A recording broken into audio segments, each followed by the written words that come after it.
Hello everyone, আমি পায়েল। আমার নতুন একটি ভিডিওতে সবাইকে এত ভালোবাসা। আশা করি আপনারা সবাই খুব ভালো আছেন আর আমরাও কিন্তু বেশ ভালোই আছি। আজকে শুক্রবার, সকাল এখন প্রায় ওই 11:30 মতো বাজে। আজকে সকাল সকাল রান্না না করে বরং আমি সবকিছু উল্টো দিক দিয়ে শুরু করেছি। ওই যেমন আগে স্নান করা, মিহিকে খাইয়ে ঘুম পাড়িয়ে দেওয়া। প্রথমেই ভেবেছিলাম যে আজকে আর তেমন রান্না বান্না করব না, বরং আমরা তিনজন আজকে থেকে যেহেতু ছুটি পড়ে যাবে তাই বাইরে গিয়ে খাওয়া দাওয়া সেরে আসবো।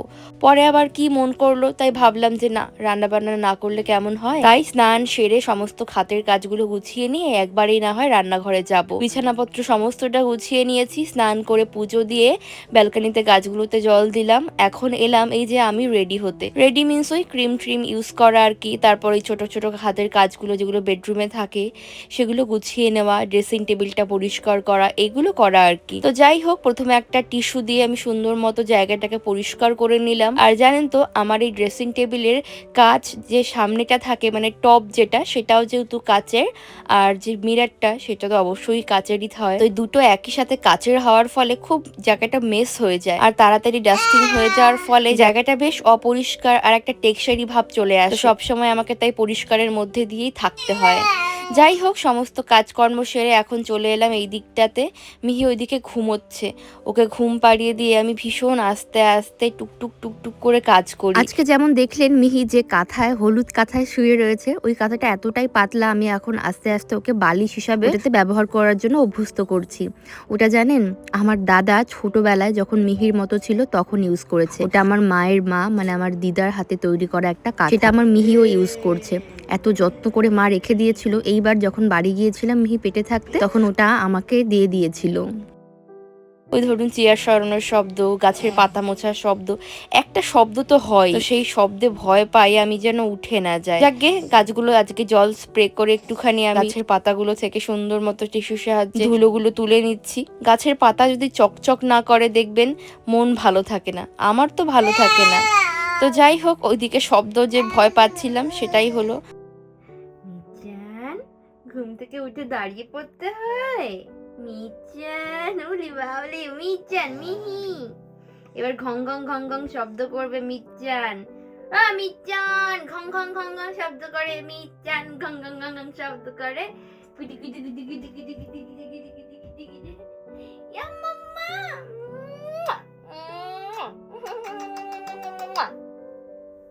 এই যে আর খেতে হবে না।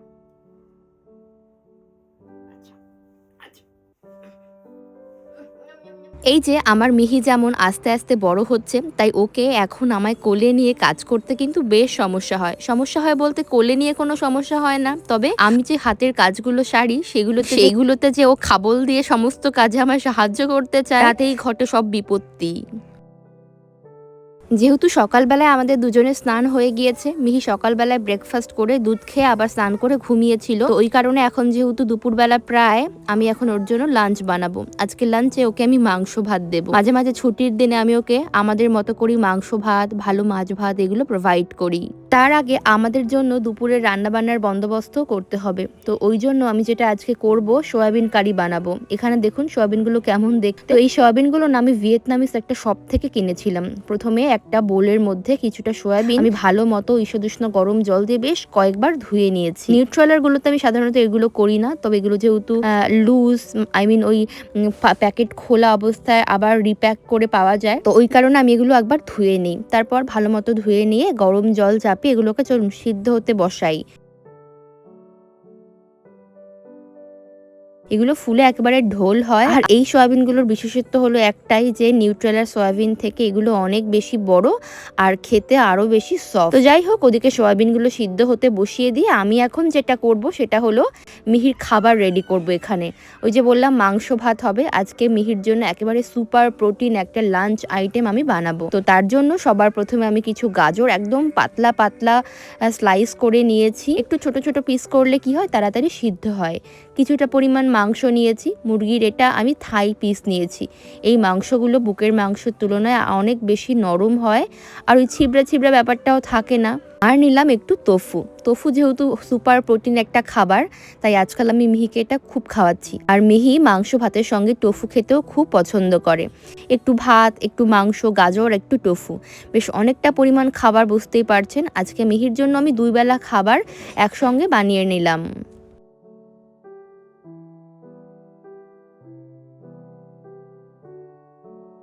এদিকে দেখুন আমার সয়াবিনটা বেশ সুন্দর মতো সিদ্ধ হয়ে গিয়েছে। জলটা যখন অনেকটা পরিমাণ শুকিয়ে আসবে আর সয়াবিনগুলো একেবারে ফুলে ঢোল ঢোল হয়ে যাবে, তখনই বুঝবো যে সয়াবিনটা সুন্দর সিদ্ধ হয়ে গিয়েছে।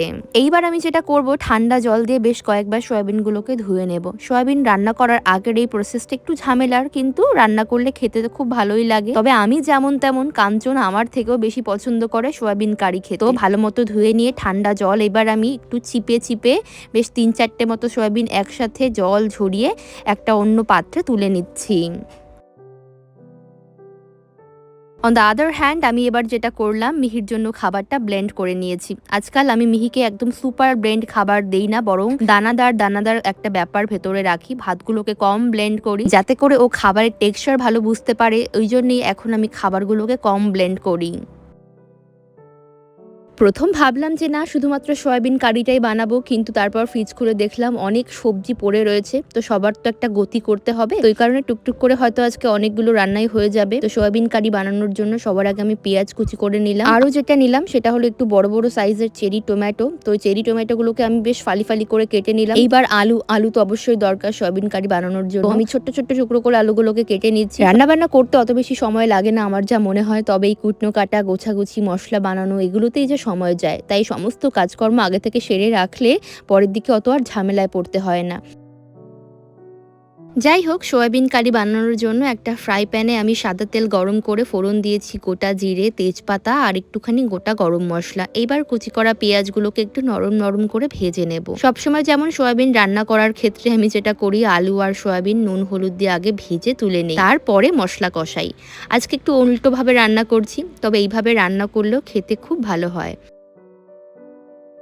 আজকে ফ্রিজ খুলে দেখলাম শুক্তো বানানোর সমস্ত সবজি ছিল, তবে সমস্ত সবজির মধ্যে মিসিং ছিল সজনে ডাঁটা। সেটা ছাড়াই আজকে শুক্তো বানাবো। তো শুক্তো সমস্ত সবজি আমি কেটে বেছে ওদিকে ধুয়ে রেখেছি, আর তারপর পেঁয়াজ ভাজার পর আমি আলুগুলো একটু ভেজে নিয়ে দিয়ে দিলাম সয়াবিনগুলো। একটা মশলা বানিয়ে রেখেছিলাম, ওই যে হালকা জিরে গুঁড়ো, একটু লঙ্কার গুঁড়ো, হলুদ গুঁড়ো, নুন, মিষ্টি, আদা রসুন বাটা, সমস্তটা দিয়ে একটা পেস্ট বানিয়ে রেখেছিলাম। সেই পেস্টটাই এখন এই যে ভাজা আলু, সয়াবিন, পেঁয়াজের মধ্যে দিয়ে দিলাম। এবার এর থেকে যে জলটা এসছে, এটাকে বেশ ভালো মতো কষাতে হবে। তার আগে কিছু টমেটোস দিয়ে দেব, চলুন।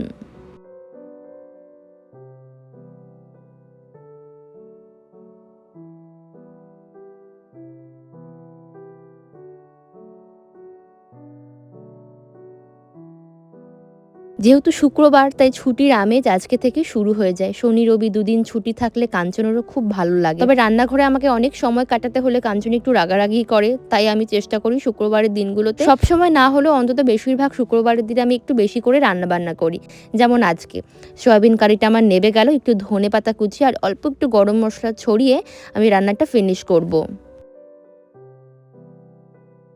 ছুটির দিনগুলোতে কোথাও মূলত আমরা ঘুরতে যাই, আর যদি ঘুরতে নাও যাই তাও বাড়ির আশপাশটা অনেক তো ঘোরার জায়গা রয়েছে, শপিং মল রয়েছে, সুপার শপ রয়েছে। তো সেসব জায়গায় গেলে ভালোই লাগে, অনেক মানুষজন দেখা যায়। তাই রান্নাবান্না আগে থেকে করা থাকলে ঝামেলা থাকে না, ফ্রিলি ঘোরাঘুরি করা যায় ছুটির দিন। যাই হোক, এখানে আমি একটু টক ডাল বানাচ্ছি। ঘরে আমার ওই যে বুনো যে আমড়াগুলো পাওয়া যায়, ওই ফ্রোজেন আমড়া আমাকে দাদা প্রায় 6 মাস আগে মতো দিয়েছিল। তো ওগুলো আমার ফ্রোজেন করাই ছিল। সেই আমড়াগুলো আজকে বের করে আমি একটু টমেটো দিয়ে পাতলা করে মুসুর ডাল বানালাম। আজকে যেহেতু বেশ গরম পড়েছে, তাই মুসুর ডাল এইরকম টক টক করে রান্না করলে খেতে খুব ভালোই লাগে। আজকে খেয়াল করলাম যা যা রান্না বান্না হচ্ছে সমস্তটা হলো কাঞ্চনের পছন্দের খাবার। এই যেমন টক ডাল, সয়াবিন আর শুক্তো, এসব পুরোনো দিনের খাবার ওর ভীষণ পছন্দের। আমি দেখেছি সমস্ত ডালের থেকে মুসুর ডাল বানাতে সহজ এবং কম সময় লাগে, আর এর মধ্যে আমি দেখলাম অত বেশি চাকচিক্য করার দরকার পড়ে না, হলুদটাও কম লাগে। যাই হোক, ডালটা আমি নাবিয়ে নিয়ে এখন শুক্তোটা বানানোর জন্য ওই একটা ফ্রাই প্যানে একটু সর্ষের তেল গরম করেছি। শুক্তো আমার মনে হয় সাদা তেলের থেকেও সর্ষের তেলে রান্না করলে সেটা খেতে বেশি ভালো হয়। 5 ফোড়ন দিয়েছি, একটু শুকনো লঙ্কা, একটু তেজপাতা ফোড়ন দিয়েছি। তারপর এই যে শক্ত শক্ত যে সবজিগুলো যেমন উচ্ছে, আলু, গাজর এগুলো আগে ভেজে নেব। জানি রান্নার ধরন সবার একরকম হয় না, আমি আজকে প্রপার শুক্তোর রেসিপি ফলো করছি না, বরং গরমকালে দেখবেন এই শুক্তো সবজি দিয়ে একটা তিতো তরকারি হয় সর্ষে বাটা দিয়ে, সেই রকমভাবেই ট্রাই করছি।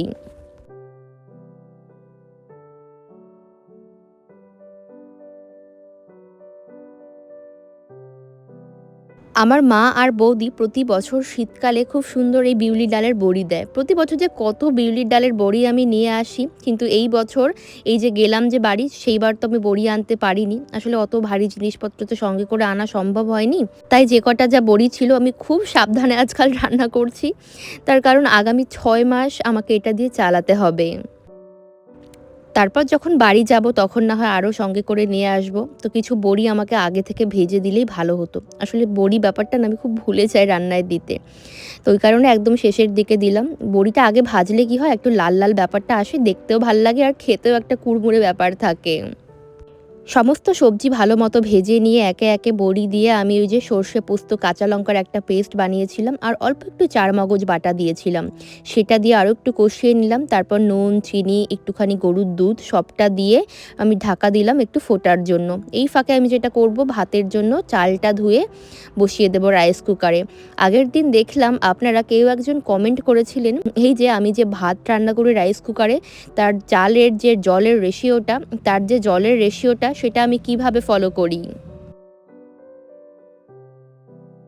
প্রথমেই বলে রাখি, সমস্ত চাল একই রকম জল চায় না। কিছু চাল আছে যেগুলো সিদ্ধ হতে সমপরিমাণ জল দিলেই হয়, আবার কিছু চাল আছে একটু বেশি করে জল প্রয়োজন হয় সিদ্ধ হবার ক্ষেত্রে।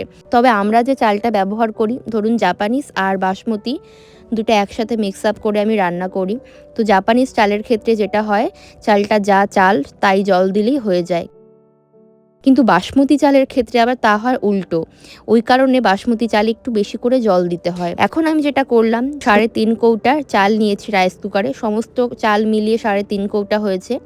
তো এইবার আমি যেটা করলাম, প্রথমে 3.5 কৌটা জল দিলাম, তারপরে আরও হাফ কাপ জল আমি এক্সট্রা দিলাম। এতে কি হবে, আমার ভাতটা বেশ ঝুরঝুরে হবে।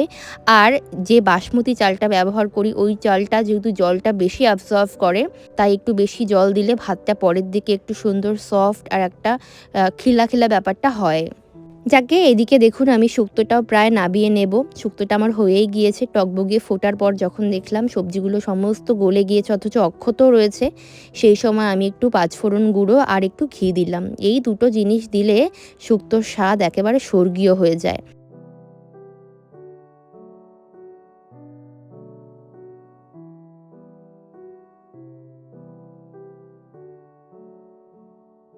এদিকে আমার মিহি মায়ের গায়ের গরমে গরমে আবার ঘুমিয়ে পড়েছে।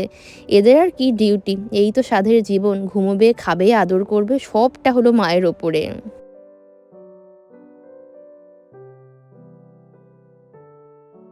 আমার রান্না বান্না সমস্ত কিছু কমপ্লিট হয়ে গিয়েছে আর এখন বাজে বিকাল ঠিক 5টা 9। তো কাঞ্চন একটু পরে অফিস থেকে ফিরবে, আজকে যেহেতু শুক্রবার তাই আমরা একটু এদিক ওদিক ঘুরতে যাব। বিকাল বিকাল চলে এলে যেটা হয় আর কি, আজকে থেকেই ছুটির যে আমেজটা সেটা শুরু হয়ে যায়। আসলে সবসময় তো কাঞ্চনকে সারাদিন পাই না, তো ওই জন্য কি হয়, ও বাড়িতে থাকলে আমাদের দুজনের খুব মজা লাগে। যাই হোক, আজকে অনেক কিছু রান্না করলাম, নেই করে শুক্তো রান্না করেছি, পেঁয়াজকলি বের করেছিলাম জানেন। সেদিন আমরা ঘুরতে গিয়েছিলাম ওই যে ফ্লাওয়ার পার্কে, কিবুতের ফ্লাওয়ার পার্কে ঘুরতে গিয়েছিলাম, সেখান থেকে ফেরার সময় পেঁয়াজকলি পেয়েছিলাম। গ্রামের দোকানগুলোতে হয়তো পেঁয়াজকলি বিক্রি হয়, তবে আমি আগে কখনো দেখিনি। তো পেয়ে আমি বেশ কয়েকটা নিয়ে এসেছিলাম, যদিও পেঁয়াজকলি আজকে আর রান্না করিনি, বের করে আবার ঢুকিয়ে দিয়েছি ফ্রিজে। তো রান্না করেছি আজকে যেমনটা দেখতে পেলেন, ডাল, শুক্তো, সয়াবিন কারি, সব কিছু কাঞ্চনের ভীষণ ফেভারিট, এসে নিশ্চয়ই খুশি হয়ে যাবে। আর আজকে একটু বেরোবো ওই যে বললাম, তো চলুন ঝটপট বাদবাকি কাজগুলো সেরে নিয়ে হাত পা ধুয়ে আমি ফ্রেশ হয়ে নিই। আমার রান্নাবান্না এখানে কমপ্লিট। বেশ, চলুন সমস্ত কাজকর্ম গুছিয়ে নিয়ে আজকে ভিডিওটা আমি এখানেই শেষ করলাম। দেখা হচ্ছে আপনাদের সবার সাথে পরবর্তী নতুন ভিডিওতে। আপনারা সবাই খুব ভালো থাকবেন, সুস্থ থাকবেন। Tata, bye bye.